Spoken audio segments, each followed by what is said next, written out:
when it comes to things like that, even with the comorbidities, a lot of these things have a family history linkage. And so, what are your thoughts, or what's the current evidence on things like genetics versus environmental triggers and how they interact to drive disease onset or flares?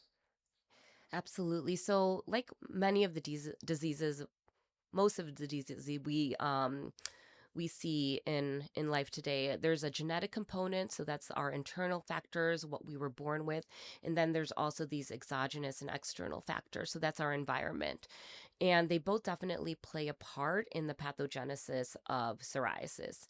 So genetically, we know that there's always often a family history, or it occurs in families. So we know that there is this genetic component to psoriasis. And then we know that there's triggers. For example, there's different forms of psoriasis, and one form is called guttate or drop-like psoriasis, and that's often triggered by a strep infection. So we know that the environment is a factor there. So that's an easy example, but there can also be many other stresses in life. It could be um, a viral stress. It can be an emotional stress that lowers someone's threshold, and then the genetic makeup has the chance to kind of break through and the disease manifests. Mm.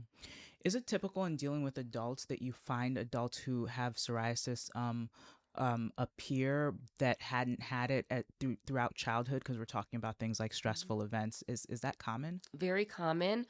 There's I would say generally most of my patients are adult onset rather than childhood onset.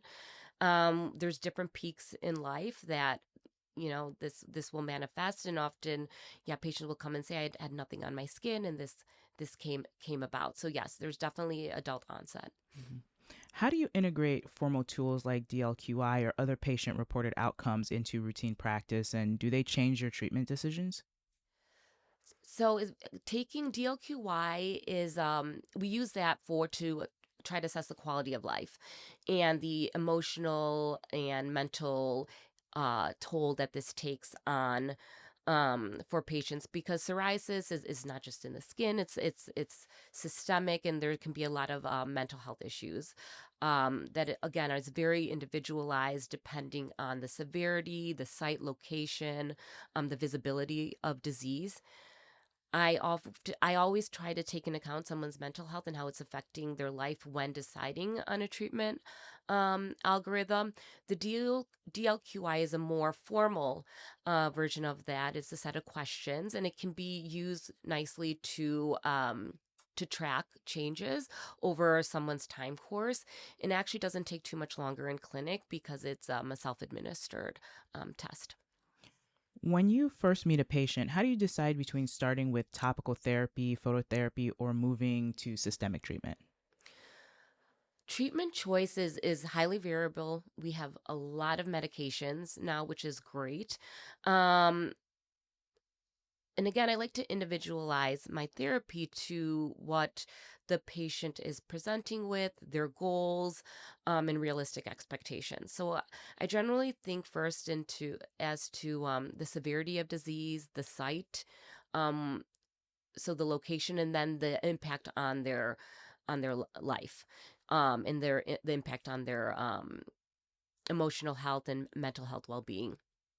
So if a patient has very mild disease that's focal in an area that is not visible, topical treatment is a great approach. It can reduce the inflammation, and it can work very, very well. Now, if someone comes in and they have widespread disease, and they have joint inflammation as well, we may want to move faster to a systemic therapy. And then phototherapy definitely has a role. Phototherapy is a great option that can be used for moderate to severe disease that avoids the systemic nature of other medications. Also, we can use it in special populations where we don't want to use something maybe orally or injection based, such as pregnancy.